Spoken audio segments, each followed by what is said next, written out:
Thank you for joining again. Ray Ives, the pet of an underdog. So continuing on to part 6, and leading up to this was finally a new opportunity. And I was extremely, I just looking back and I was extremely grateful. And I knew that over the past 14 years, I worked very hard. I over-delivered on my, personal expectations and my professional expectations. I was just always working hard, exemplifying work ethic, and over delivering for 14 years. And I mean that. And that was a marathon. It was a marathon every day. Sometimes I was sprinting, sometimes I had an even pace, but I was always working, continuous improvement, giving my bosses what they need, giving the company what they needed. And at the same time, learning. I was learning through this entire process. So 14 years in education after an education, whether I was sharpening my emotional intelligence, whether I was sharpening my product knowledge, professional knowledge, terminology, vocabulary, I was growing in exceptional ways compared to where I was. And I felt good about it.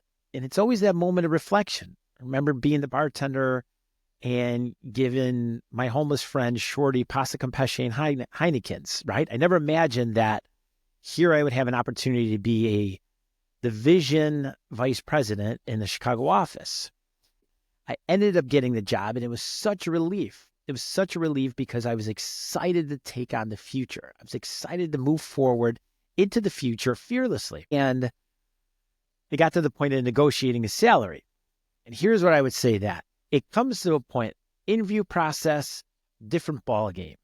It's about communication, articulating ideas, explaining the past, talking about the future, talking about the role and how attributes that I've gained over the past 14 years were going to make sense.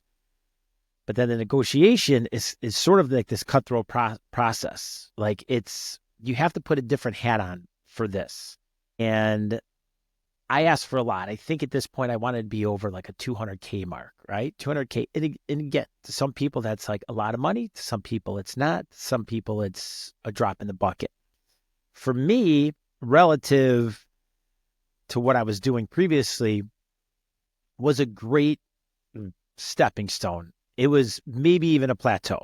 And so corporations, they have this set. And for division vice president, there was a set.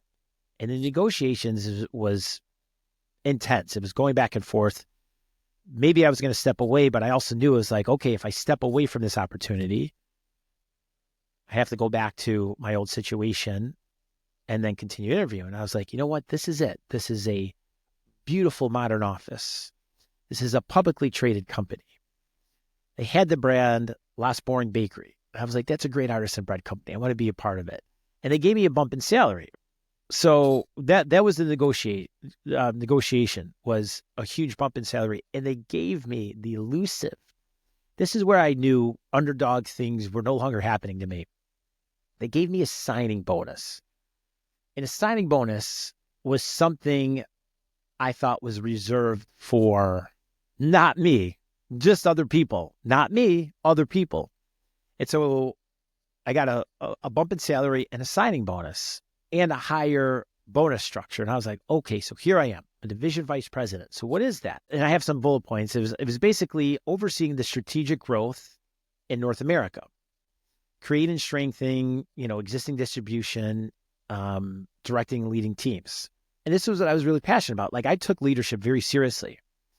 For somebody to report to me, I didn't take that lightly. I took it very seriously that I am serving this person in a way to make the team win. I was never a micromanager. I was never a dictator.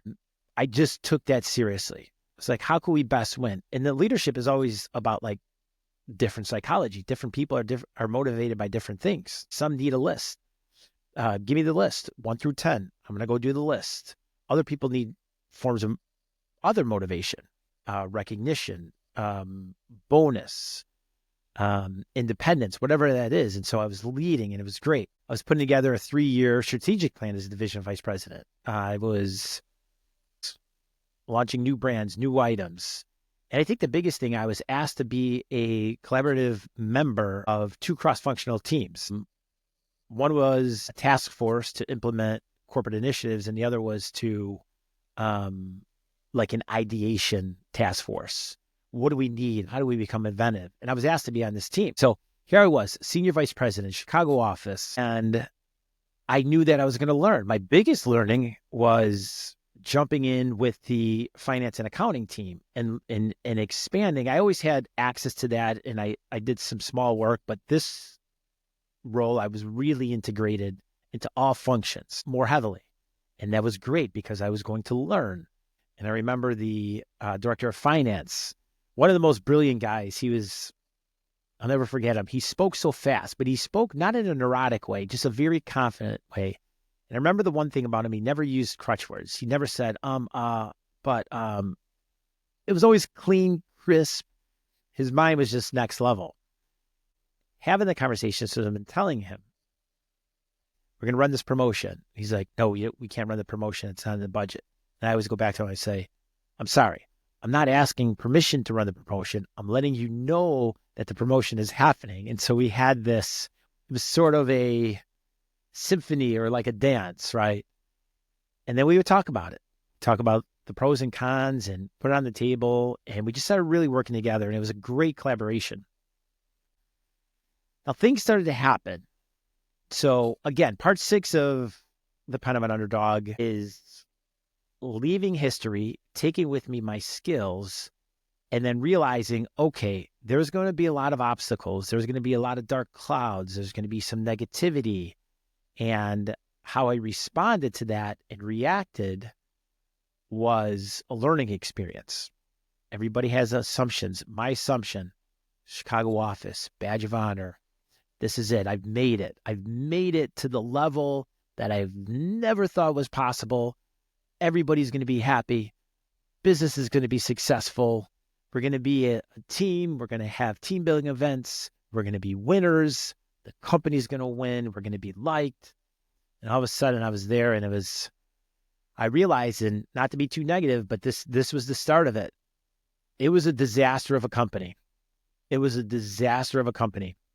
The CEO at the time, Dudley Jefferson, he had a project. It was called Project Run. And basically it was designed to increase operational efficiency. Okay. That project had run its course, and it just didn't deliver the results. That CEO, when I was at the job, basically not soon after, there was another CEO appointed, Tilden Throop. He had another project.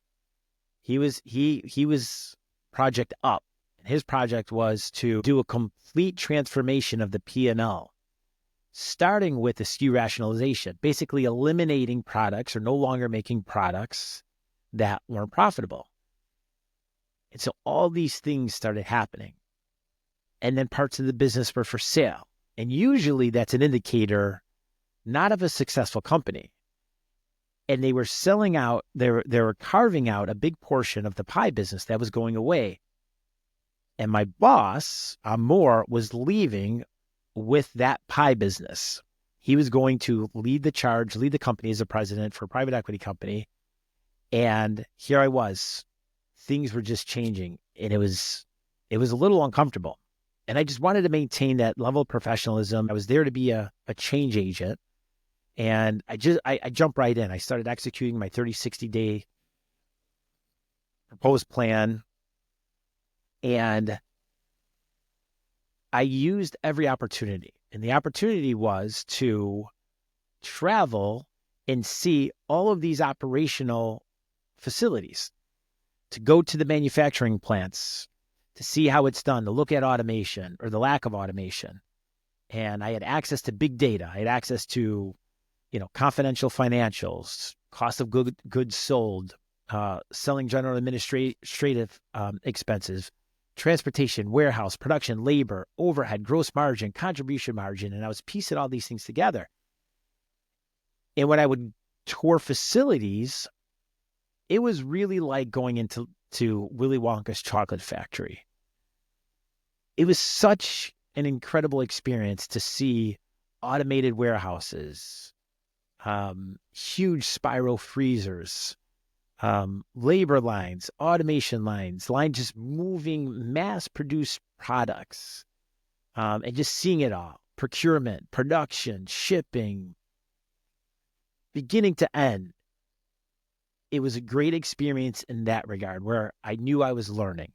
I was setting up meetings. I was going to Philadelphia, Vancouver, Los Angeles. And when I did that, I was doing it for two reasons. I was meeting clients, and then I was also meeting general managers of production facilities. And these general managers, really passionate. I would say that. They were really passionate. Regardless of what was going on, they were passionate about what they were doing, their processes, how many days they had on calendar without experiencing any accidents or shutdowns. And they would just light up. They would light up when they started talking about work. They'd bring their kids to work for, bring your kid to work day. And they shared their experience and what they were accomplishing and what was more to accomplish. And the enthusiasm and excitement in their voice, in their eyes, in their body language was awesome. So trying to experience the good, and that was very good. I was learning. I was integrated with the finance and accounting team. I was visiting the operational facilities, learning from the highest of, excellence and efficiencies and people that had passion. More to come here. Again, part 6 gets a little dark. It gets a little darker from this point on, but in order for the light to shine, sometimes we have to go into the darkness, go into the storm. Please subscribe. Check it out. The Pen of an Underdog. It's on Amazon. Get the shortcuts. I don't know if you were able to follow all the way through, but there's so many stories of life and achievement and success and compassion and generosity and all these things that, people helping me. And I just think it makes a great story. And at the end, there's going to be such a lesson, a valuable lesson that hopefully, in my intent of writing the book, is to help people. So, Ray Ives, Pen of Underdog, let's stay connected.